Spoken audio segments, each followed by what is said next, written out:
We are now Synergy Radio. Powerful talk that inspires change. Welcome to the No Judgment, Just Realness Zone with Dawn Paul, aka the Dr. Dawn, your certified life coach. And now here's Dr. Dawn.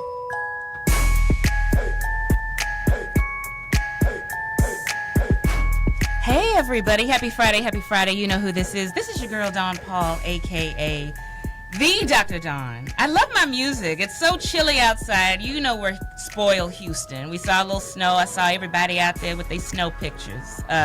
People in other areas were hating, but we are excited about the snow. But anyway, thank you for being in the No Judgment, Just Realness Zone, real conversation.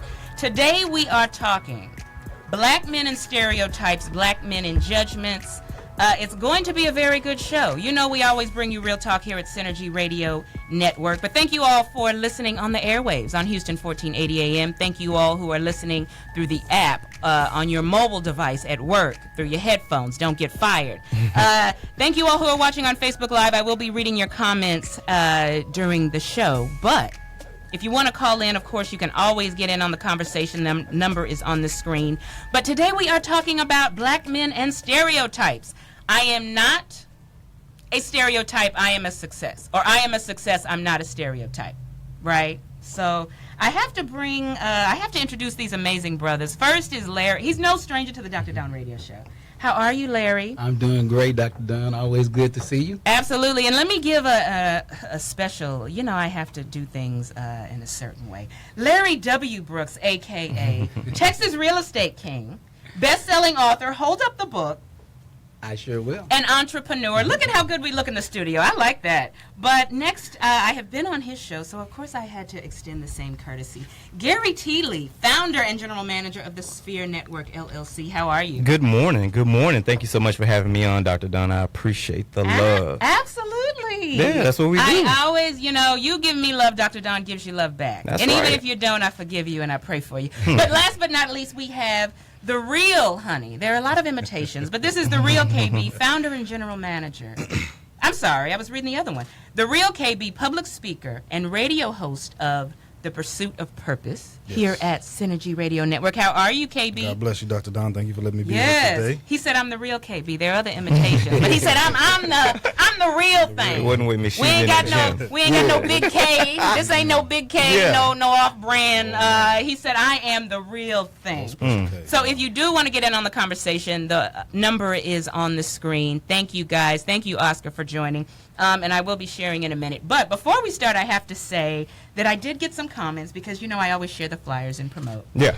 And the comments I got were, Dr. Dawn, you got all that chocolate goodness. That's what we do. That's what. So the sisters are loving you. And they're supporting you, but chocolate goodness is what, and I'm not going to say who she was, but she is watching. Yeah. But thank you. But it's going to be a good show, you guys. We're going to talk about stereotypes, judgments, black men, what you all deal with. We're going to talk about some sisters saying brothers don't love and embrace us. We're going to talk about that. We're going to talk about brothers dating non-black women. There's a stereotype that's your come up. We're going to talk about using the N-word. So it's going to be some good conversation. But first, let's start with you, Larry. Give us a little bit of your background, because we talk about how you all are not statistics and stereotypes, but you're a success. So talk a little bit about your background. I'm originally here from Houston, Texas. I grew up off of MLK. So I grew up in a little block of Cullen, MLK, and Belford. We're probably well known for Screw Music and Hersheywood, where Lil Kiki is from, and Screw themselves are from. So that was the neighborhood that I grew up, Jones High School, where we had Jones High School, Worthing High School, Sterling High School, and Yakes right up the block pretty much. So that was my burials. I was raised with my grandmother. My grandmother raised myself and eight of my brother, and then some of my cousins. So my grandma, we had quite a few people. But the good thing about that is that I was actually the person that lived at the Cool Cup house. So my grandmother, for those of you that may not know what Cool Cups are, it's when you take Kool-Aid, add a little sugar to it, and freeze it, and it tastes amazing. Priceless. And my grandmother sold those 25 cents. That's right. That quarter. Quarter. Come on. That was a little bit of my upbringing. Okay.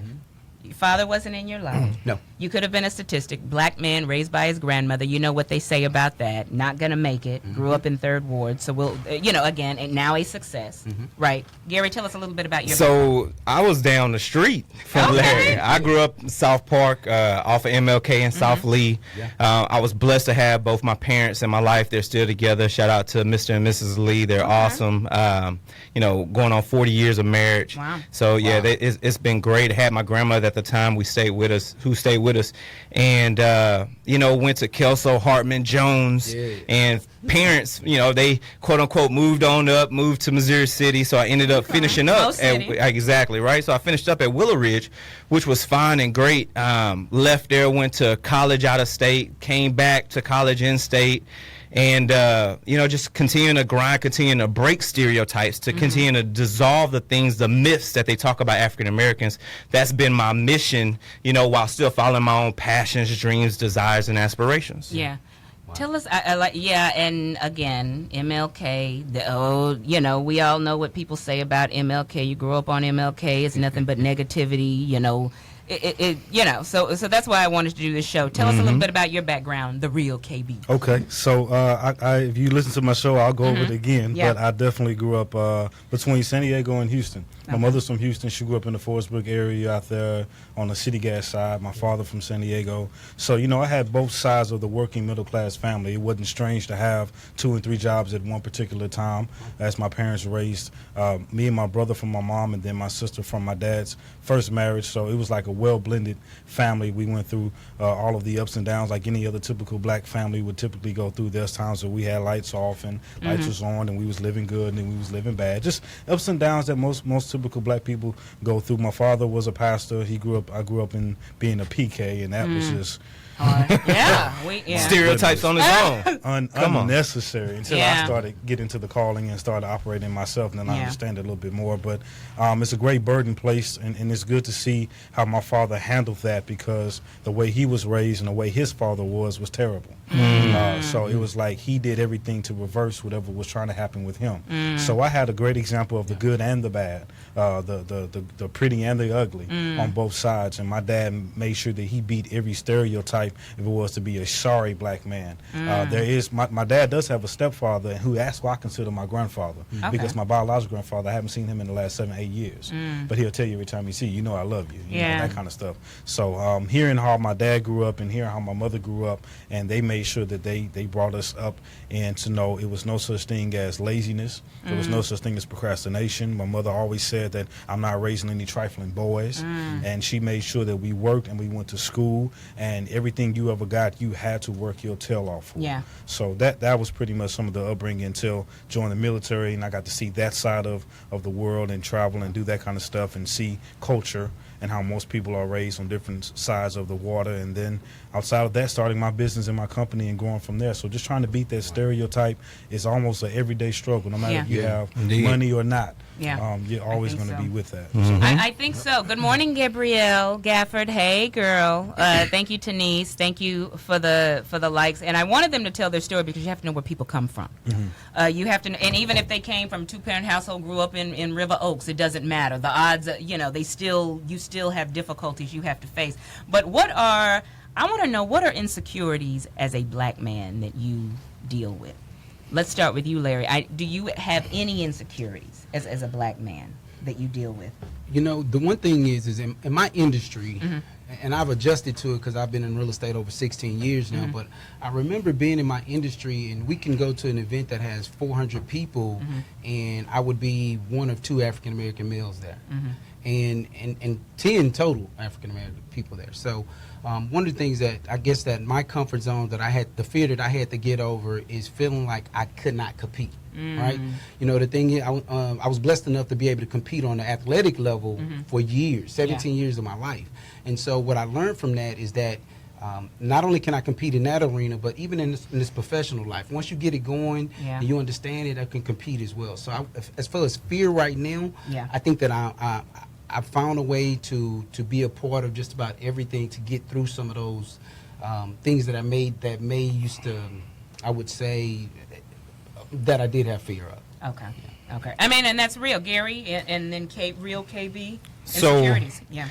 I think for me, it's the skin I wear around that is a part of my life that to some degree brings the insecurity in situations. And what I mean by that is I have to always be warm, right? So when I walk into a building, I'm aware that I'm African American, and people are aware that I'm African American, and they're aware of that before they're aware of anything else, any accolades, anything I've done in my life, any triumphs, any sorrows. They're aware that I'm African American, so I'm constantly warm, wondering what this person is thinking, walking around. Why are you looking at me like this? I'm aware when the police pull up and they're looking over. I can tell they're looking over me, and I look back at them. You know, and so I'm constantly warm, and I don't think that anyone should ever have to live life like that. Right. And it's a shame that we do, but we wear it as strength, and it's given us that intellectual and testicular fortitude that we have today to continue to strive and prosper. Totally agree. Testicular fortitude. I like that. Yeah. I'm trying to keep it clean on the Dr. Don show. I'm trying. Hey, do whatever you need to do. Yeah. Look, thank you. Good morning, Tristan Sutton. Hi, Morris. How are you? Tristan Sutton says, ask the Kappa if they're insecure around Alpha. Never. Really?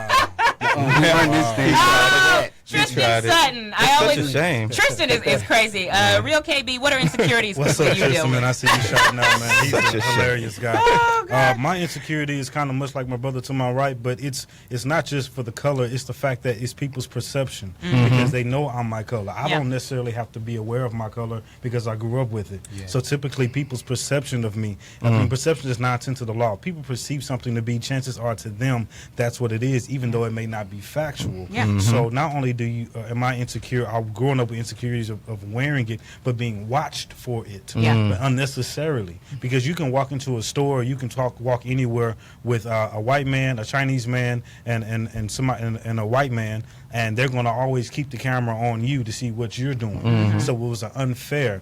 So my agenda was growing up was to always make sure that I proved everything wrong just by my actions. Didn't really have to say much, but yeah, you watch me. I'm going to pick this up. Yes, I can afford it. No, do you have it in my size? You know, that kind of thing. To where I let them know it's okay.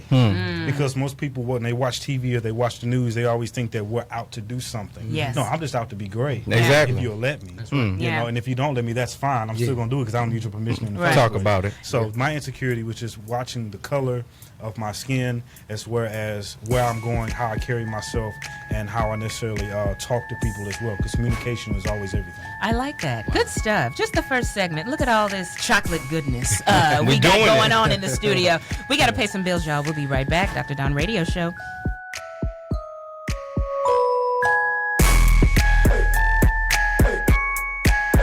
We are now Synergy Radio.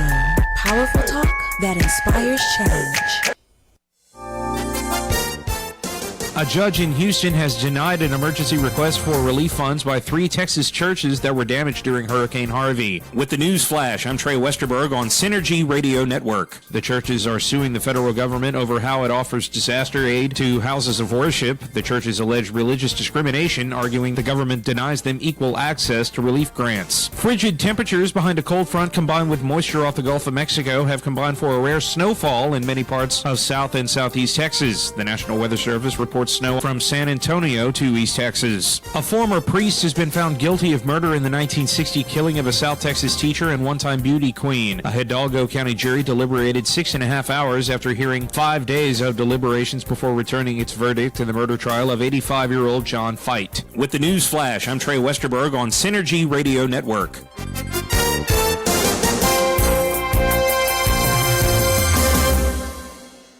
You've made the necessary sacrifices, been fighting the good fight for as long as you can remember, and now perhaps it's time to enjoy a little fruit from all that labor. A bit of indulgence in the form of the new Ram Limited Tungsten Edition.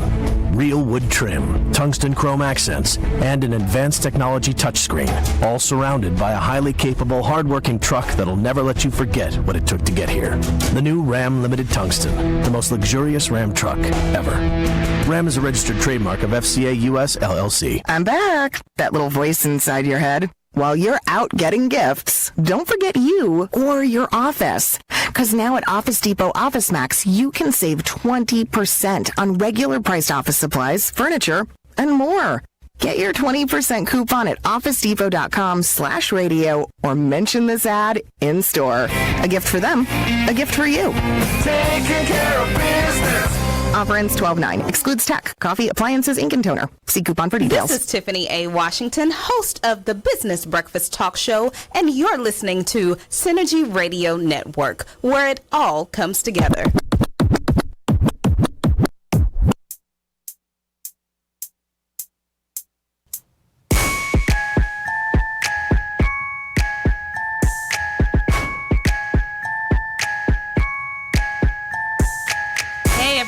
Are back. Thank you for listening on this chilly morning, the Dr. Don Radio Show. But hopefully we're keeping you warm with this conversation. Let me read some of the comments. Miss Taylor says most people have that insecurity and need to stop that thinking. That's a lot of awareness. Gabrielle says, so true, KB. Thank you very much for your comments. Please share the video. Please like the video. You know, Dr. Don's always about positive media. Instead of sharing twerking, let's showing brothers working. I just thought of that. Yes. No twerk, no work. No twerk. Well, yeah. No shade to the people working after hours tonight. Hey, but I'm just saying. Make that coin. Yes, but every black man, guys, cannot get out of that stereotype. They cannot get out of the box that the world wants to place on them. Do you think some black men use the excuse that I can't get ahead because of the man? Do you think that? Let's start with you, KB. I believe it applies to certain instances. Like I know when I was growing up and applying for jobs, I purposely left off not checking black on the resume. And number one, my first name is Keith, so automatically they thought I was white. Wow. So typically, when I get into the interview room, it's like, surprise. Yeah, right? Keith Strata? Yes, sir. I'm right here. Oh, my goodness. Oh, okay. Yeah, it's too late. You can't throw my resume to the back. You're going to sit here and you're going to get this work. We're going to talk and have conversation. And most of the time, I got the job. So that is going to be an excuse and it can be in a crutch, but we got to heal from that. Yes. Because we can no longer just use that. It used to be like that, but now we got to use that to our benefit and not just from our brokenness. Yeah. Gary, you think that? You think some black men use that excuse, the man, and I can't make it, you know? Yeah. I think that it happens. I think that the conversation is had, but I think we have to remember that that's how we were brainwashed.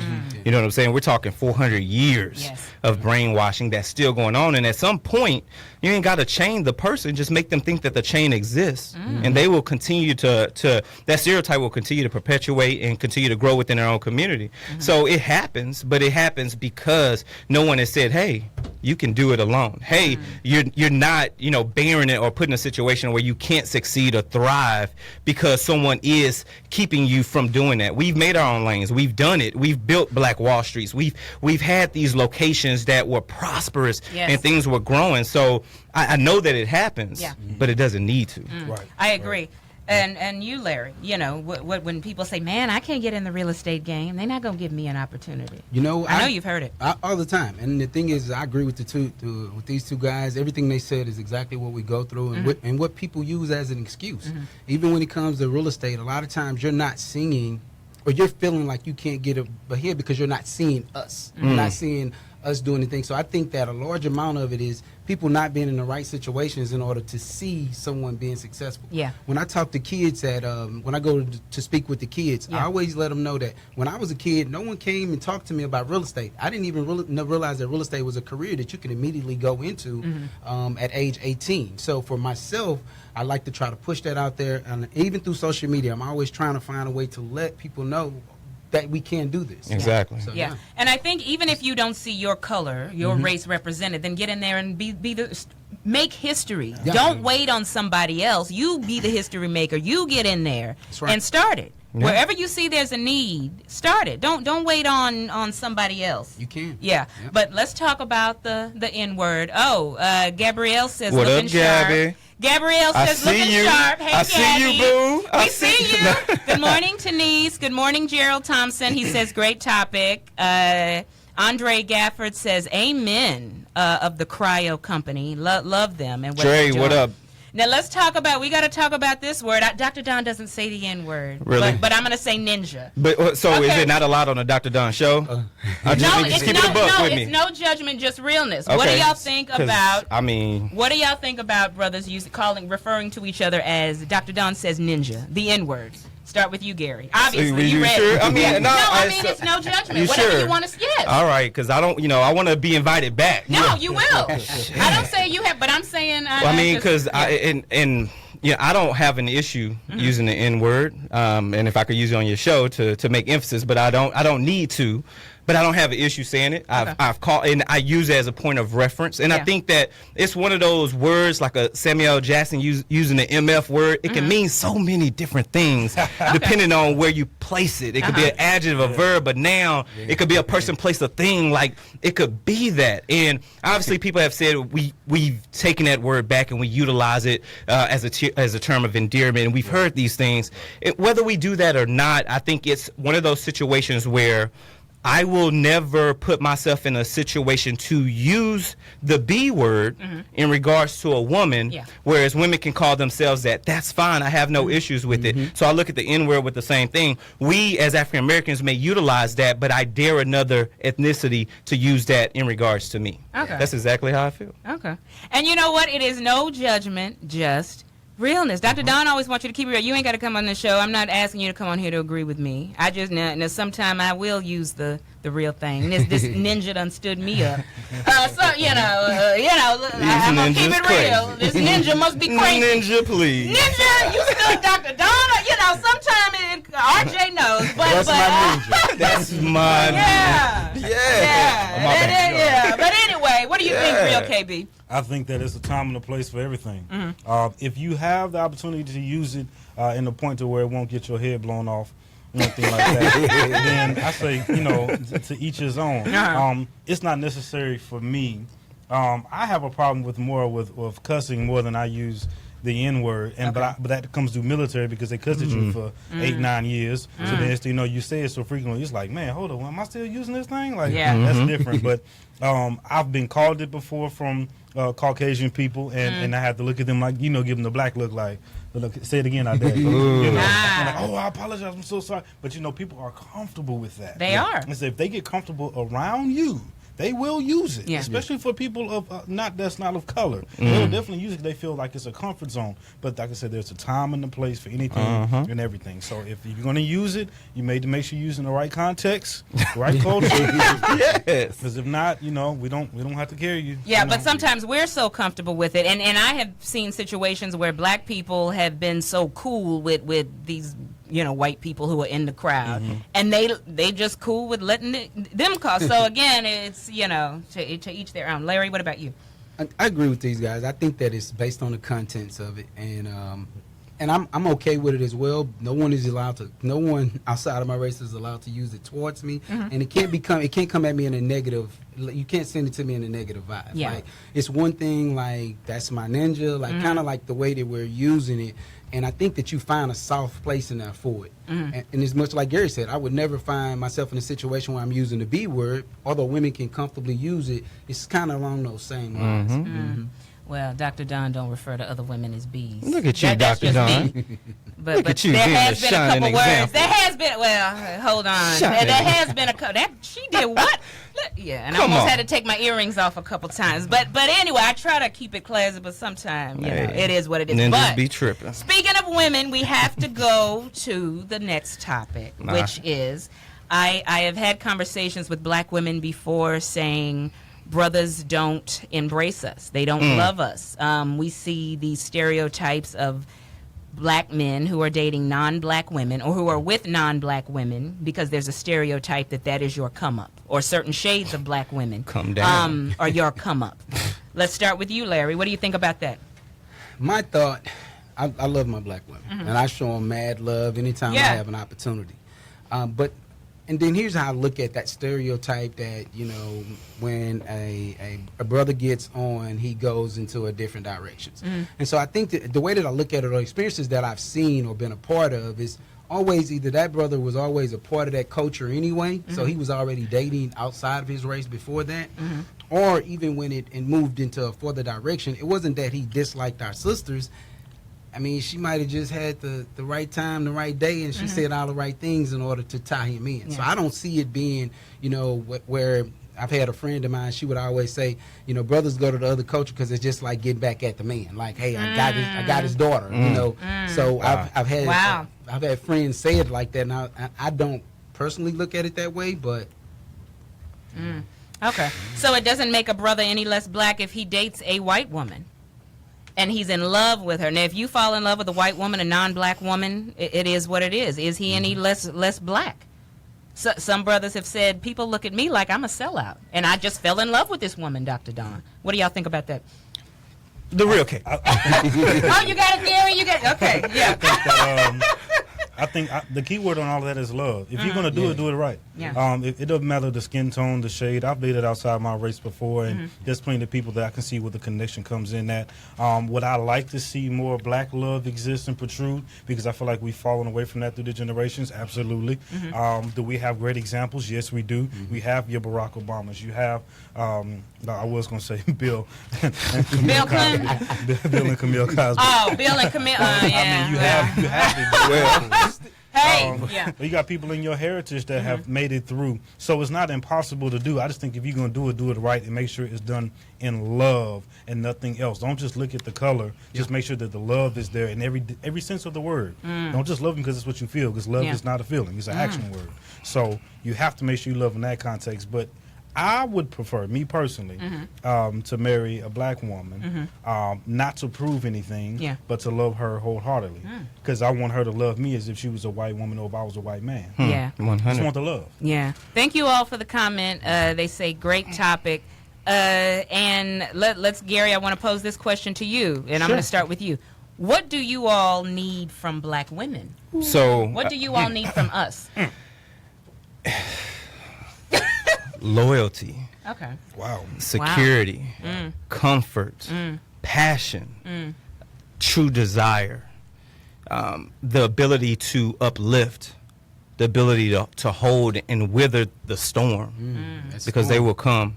You know, and obviously we can get love from anywhere, and I think that's what these young gentlemen have said. You know, love is love, right? And that's what it should be. If you love someone, you love someone. Whether the stereotypes are you a sellout, whatever. You go with someone that's European American. Maybe that was your environment, like Larry made mention of. You know what I'm saying? But you've got to remember that at the end of the day, you need those things that I mentioned.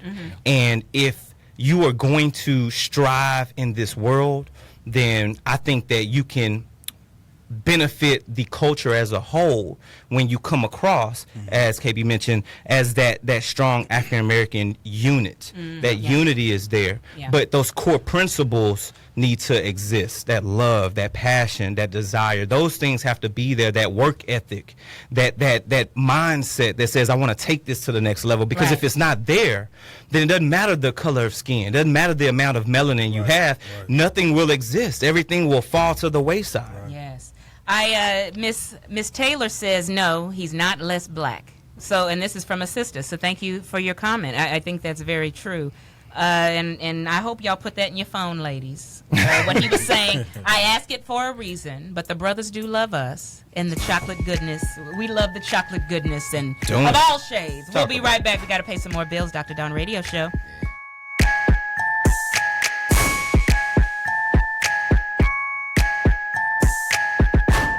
Visit our website at www.synergyradionetwork.com. Follow and like us on Facebook at Synergy Radio Network. Hello, I'm Tiffany Parker with Table Talk with Tiffany. And I'm co-host Natalie Jones, the sous chef of radio, where we turn the tables on food, culture, and lifestyle. If you're interested in knowing the history of the foods we eat, exploring cultural food differences and similarities, and many other topics, including all of your favorite cuisines, Table Talk with Tiffany is where you should be every Thursday from 5 to 6 p.m. right here on Synergy Radio Network, where it all comes together.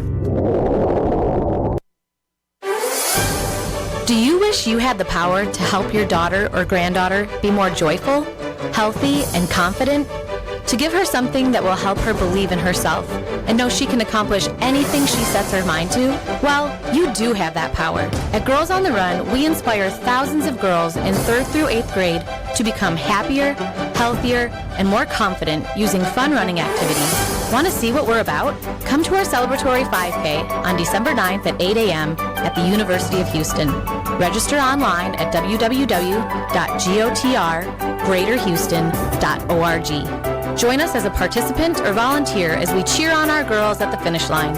We promise you'll be inspired. Can't make the 5K, but still want to get involved? Give to our Harvey Scholarship fundraiser.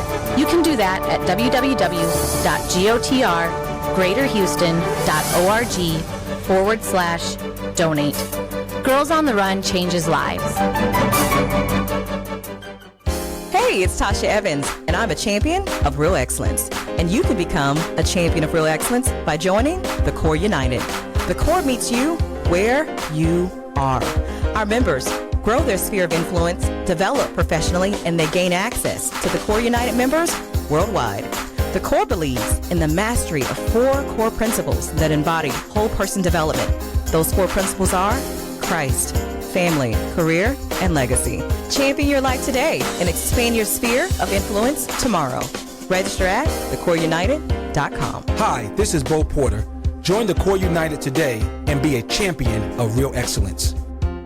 Hey, this is JJ on the mic. Look, be sure to stay connected to Synergy Radio in your house, in your office. Synergy Radio Network, where it all comes together. Synergy phone lines are now open at 832-230-5592. Give us a call now.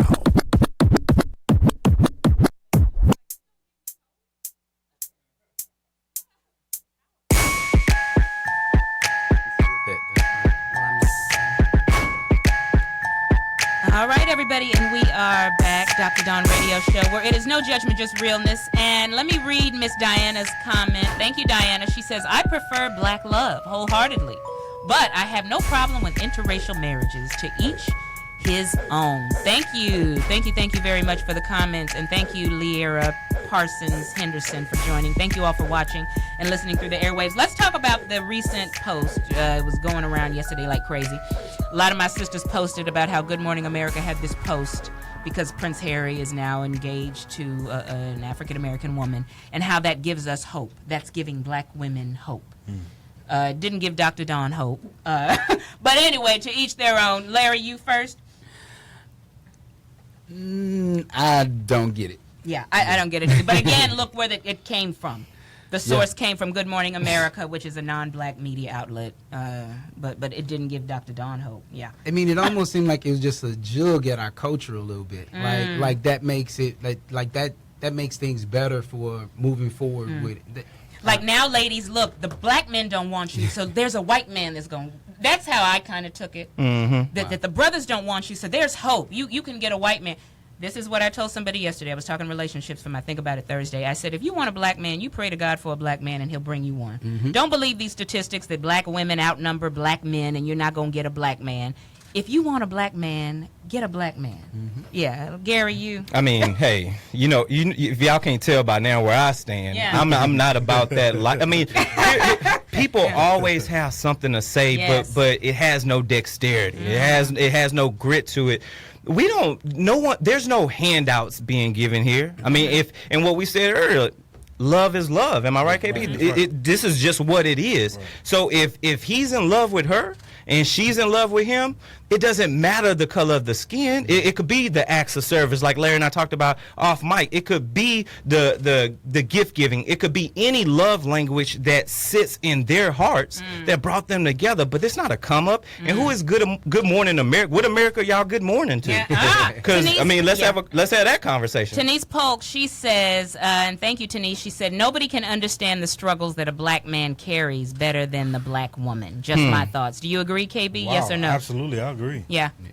I agree as well. Good, honey. This should have been the Black Love Show. I tell you, but I think when it comes to black men, black women, and how we feel about each other, that may be another good show, Dr. Don. And I do have a relationship show coming up in a couple weeks, and that's going to be a topic too. Black love is very important to keep the community going, to keep the black culture. But if you Are you any less black dating somebody outside your race? But I like Tanice's comment. Some things we can understand that non-black women will not understand. And I would actually add something to her comment say that it's then a woke black woman, because I think that there's a situation where some African American women don't understand why there aren't as many African American men in society today. Wow. And you have to look back to the justice system. You have to look back to the slave catchers and how this country was built to take us out of the population. I was listening to another show and Luke was on, and he was talking about back in the 70s, you couldn't be in Miami, you couldn't be on the beaches in Miami after 6 o'clock, because if you were, they would take you to jail. And that's simply because of the color of your skin. You see what I'm saying? So I think a lot of people don't realize that it was literally a crime to be an African American man in this country not too long ago. So you have to look at that and say, this may be why there's not that many of us around. There's a shortage, Just come on. Simply because of all of that. Come on. There is, but I really thank you, Tanise, for your comment. Thank you, Diana. Thank you, everyone, for your comment. Let's go on to the next topic. Here we go. We have so many black boys, our young black boys being raised by single mothers. I do like that I'm seeing generational curses being broken. Larry, I always see you with your son. I don't think you two have children, but we're breaking generational curses. But let's talk about, what do you tell the single mothers who are raising a young black boy on her own in this world? Because there's only some things a man can teach that mama can't. Larry, start with you. And I come from that. So, the one thing that my grandma was opened up to is she allowed me to play sports. And believe it or not, that gave me an opportunity to be around a few more male role models. One of the things that really changed my life was when I ran track. Not only was my coaches always emphasizing that the challenges on why we have to work harder than the next group of people, because he emphasized it all the time, and he was always able to communicate things that me and my grandmother couldn't communicate. Boy problems. Right. And so he was able to help to facilitate that gap a large amount of times. And not only that, that was when I started to see the vision that I could be more than just this kid that's going to end up as a stereotype, with drugs or whatever else going on. So I think that when it comes to the single parents, you have to get them active. You have to get them into any other social form of organizations, and they're everywhere.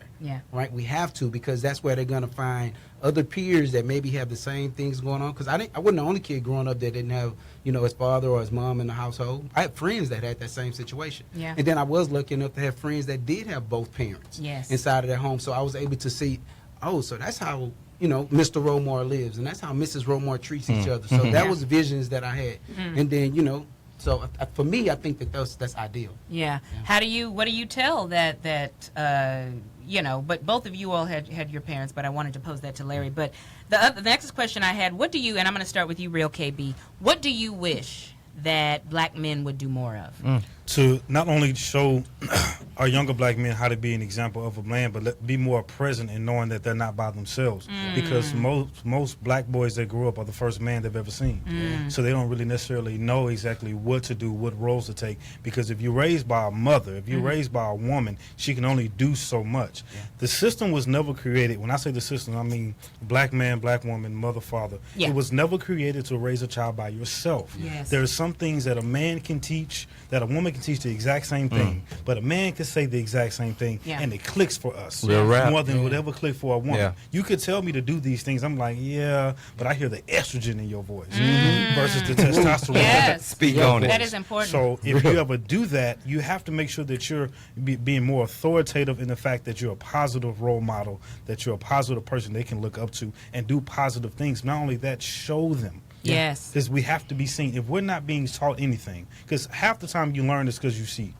And most time it's because you listen. So most people, going to their listeners, you're never really going to listen to much stuff, but you'll always watch everything. Well, Mom always told me this, but I saw what she did. Because actions will always speak louder than the words. So if you're a black man today, I would encourage you to go find somebody you can be a mentor to. I'm not saying give them the world. I'm just saying give them your blackness. Or give them your manhood as far as being present. Let them see that example. See that they're there and not feel like they're by themselves. I think it does make a difference. I think it definitely does, because when these little black boys see people come to the schools who don't look like them telling them you can make it, it makes a bigger impact when they see somebody their color, who has made it, who's telling them and enforcing that. Yeah. One of the things that stood out when I was at Jones High School as a kid, they had Texas Southern had an organization called Macho. I can't remember what it stands for now, but they would come over and they were college students, and they gave us visions of what college would look like. It planted such a seed because in my mind, I had never thought about going to college. Wow. You know, I was going to work at a fast food place, and that would be the best of it. But those guys would come in weekly and just talk to us about what the college experience was like. I wanted that then. I needed that. Right? And so now a large part, like the mentorships that I do now, I love it because I get the opportunity to share that same story. Look, I was sitting where you were sitting at, and someone said all these great things about school, and I wanted to take part in it. And so I like that. Gary, what do you wish black men would do more of? Succeed, thrive, and prosper. Wow. We have no idea the ramifications Barack and Michelle Obama made by making it into that White House. We won't see that until 20 years from now in our culture. I believe because that too. all these kids that have now grown up to see an African American president sitting in the White House that was built by come on, y'all know where I'm going. Yes. So because of that will transcend time, and it will elevate us as a whole. Now, if all African American men do that, go out and succeed in whatever they want, whatever endeavor in life. I want to succeed in it. I want to be that seed for that long-term gain. And at the same time, like KB said, pull back. Whether that's through mentorship, whether that's through whatever, pay it forward by pulling somebody who's behind you, pulling them up and taking them with you. But succeed. Get out there, thrive, strive, and prosper. Dr. Don, I would say this to piggyback what he said. What I learned about the whole entire presidency of Barack Obama was the fact that he eliminated every excuse of a black man ever had. That's right. No excuses. By running. Not even in fact before he got elected, just by running. He eliminated every excuse. For black love. And for black leadership. Yes, and black family. Black family. Quickly, Larry, this is the question. What do you all love about being a black man? Sum it up in one sentence, if you can. I can do anything that I want to do. I love it. Gary? No one man can have all this power. Love that, KB. I was just about to say I'm the most powerful. I'm the most powerful person in my life. What do I love about black men? Thank you, Farrell Phelps. What do I love about black men? I think we're summing it up right here. Chocolate goodness in the studio. Smart, powerful brothers. Strong. I think strength. I love that about black men. Strength. And y'all smell good too. But we will be right back after. Yes, and thank you for the hearts and the love. We'll be right back. Dr. Don Radio Show.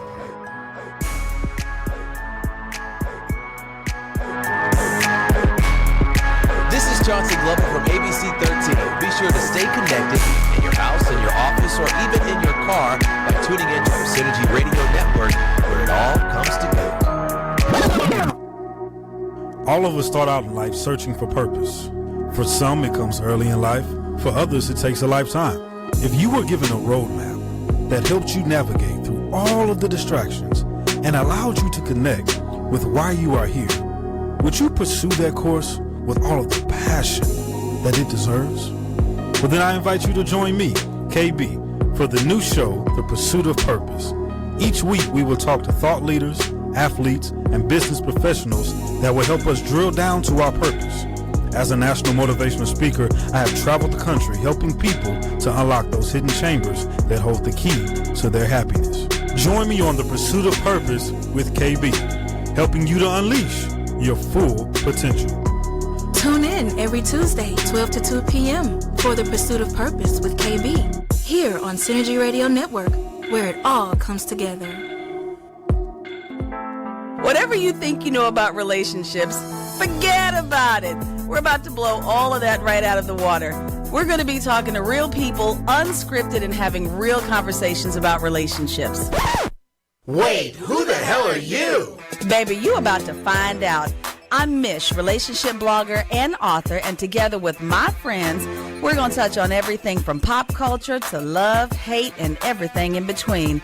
Baby, nothing is too taboo. We're not experts because if we were, honey, we'd be getting it right by now. We'd be booed up. But instead, we're just going to have some fun conversation and bring you along with us. So let's ditch the gold diggers and the deadbeat dudes and get you a ride-or-die boo. When Olivia Pope retires, what else you gonna do? So grab your favorite glass of wine for the new show, You, Me, and We, the ultimate relationship show, where we'll be bringing you some surprise celebrities, comedians, and some pop-up guests you're gonna love. Trust me, you missed this, you're gonna wish you hadn't. Check out My Girl Mish every Thursday night at 7 p.m. Hey, this is Tasha Evans, and we are so excited about the upcoming Empowered Summit on December 15th at 5 p.m. The Empowered Summit is a spiritual audit and a transformational movement that is sponsored by the Stacy and Bo Porter Self Foundation. Register today at BoPorterEnterprise.com. This is Bo Porter. Join me at the Empowered Summit and be a champion for Christ. And now, back to the show.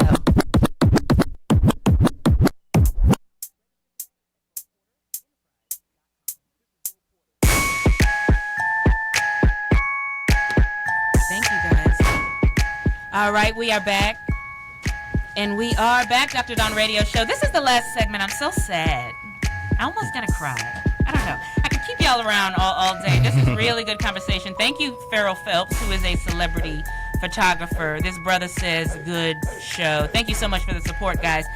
But I want to, these brothers are doing some amazing, amazing things because we are about to go into Dr. Dawn's Q&A, one of my favorite segments where I answer your love and life questions, and these brothers are going to help me. Aren't y'all? Yes, we they in are. for that.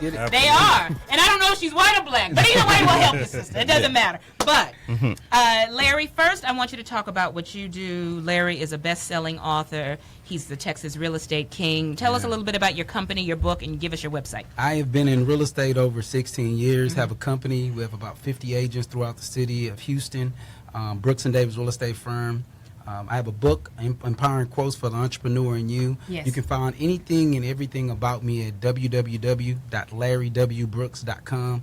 It'll have anything from the book to business workshops and coaching that I do, as well as the thing that's moving forward in 2018 that I'm loving is I started a nonprofit called Grandparents Love. GrandparentsLove.org. I want you to check it out. I started because it was a vision that myself and my grandmother shared when it came to bridging the gap and the understanding between single parents like my grandmother raising other kids, raising our grandkids. And so, one of the things that we help out is with the educational piece, and we help them out financially because, most of the time when grandparents are raising their grandkids, they're raising them with a minimum amount. They're raising them with a fixed income.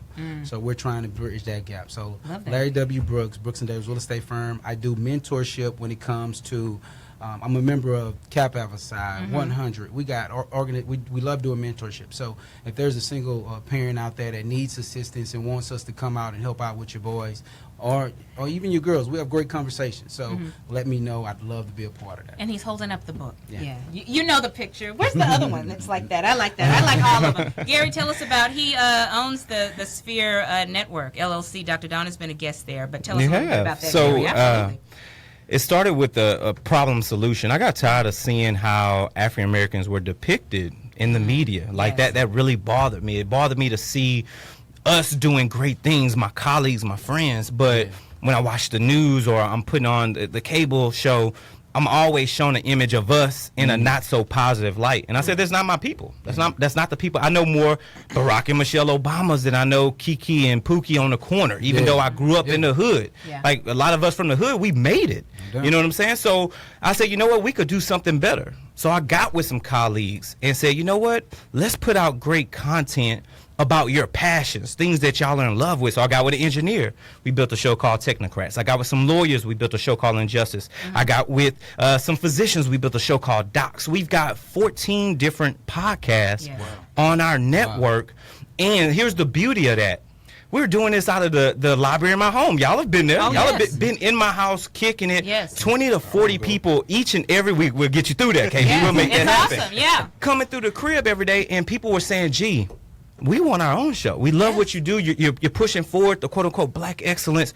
We love what you do. Can you help us facilitate? So I had to go out and find studio space. What's the website? So at www.thesphere.tv. I love it. And in /studio, you'll see that we now have packages available for people who want a podcast, who want their own show, who want to take back control of these stereotypes and say, you know what, this is what we're about. We now offer that ability in multiple studios at our location. Love it. Real KB, tell us about what you're doing. I got to get a podcast.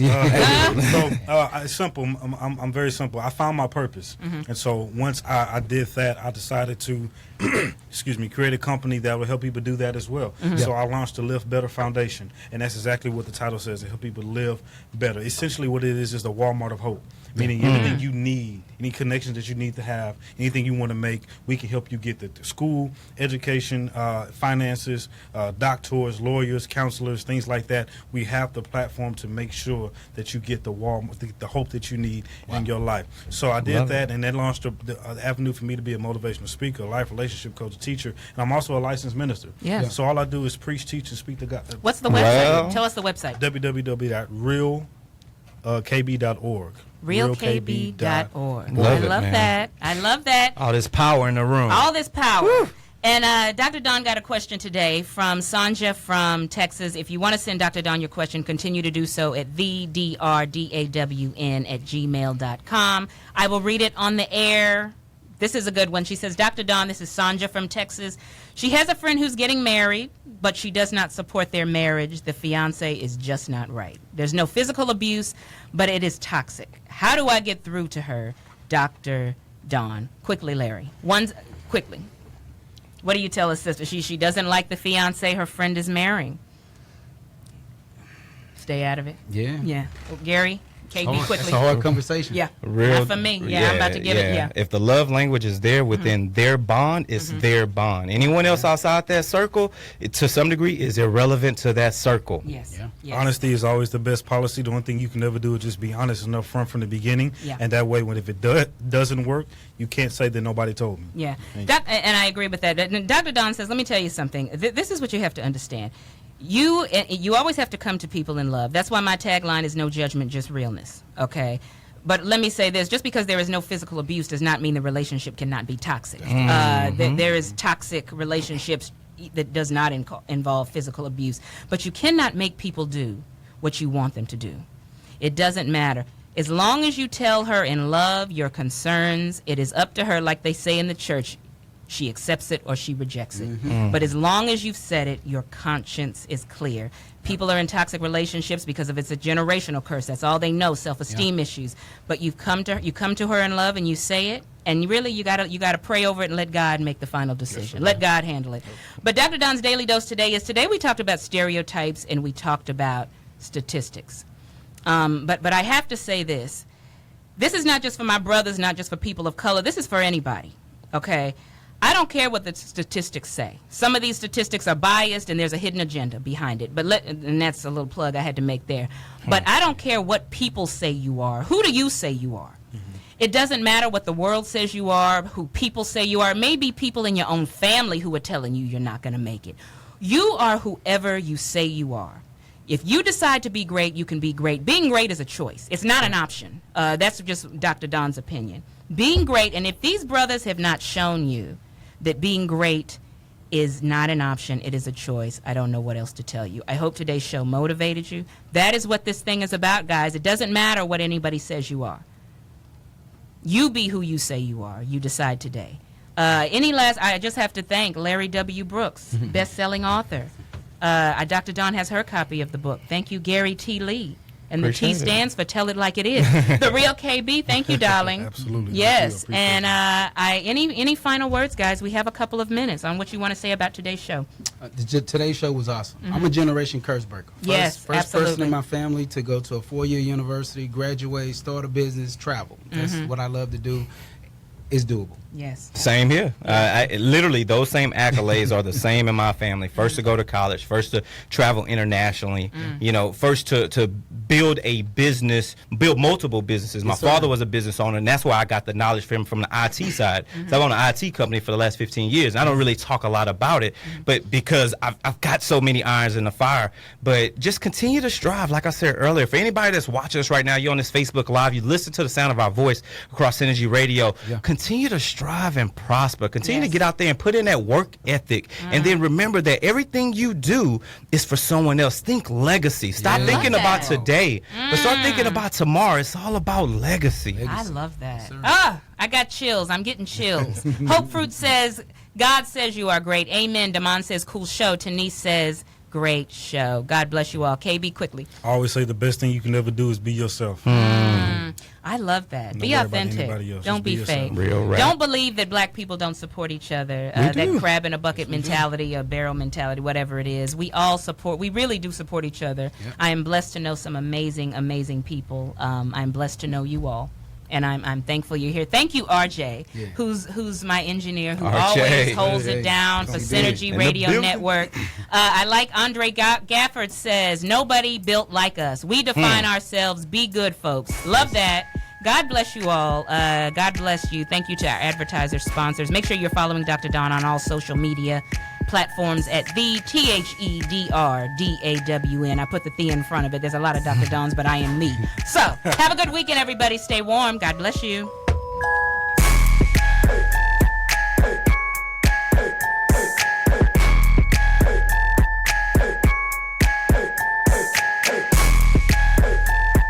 This is Tiffany A. Washington, host of the Business Breakfast Talk Show, and you're listening to Synergy Radio Network, where it all comes together. Visit our website at www.synergyradionetwork.com. Hey, ladies and gentlemen out there in the great area. This is your boy Stevie Ray, and you are listening to Synergy. Follow and like us on Facebook at Synergy Radio Network. I love this station. Sawgrass Steakhouse presents the Sports Flash on 1480 Synergy Radio.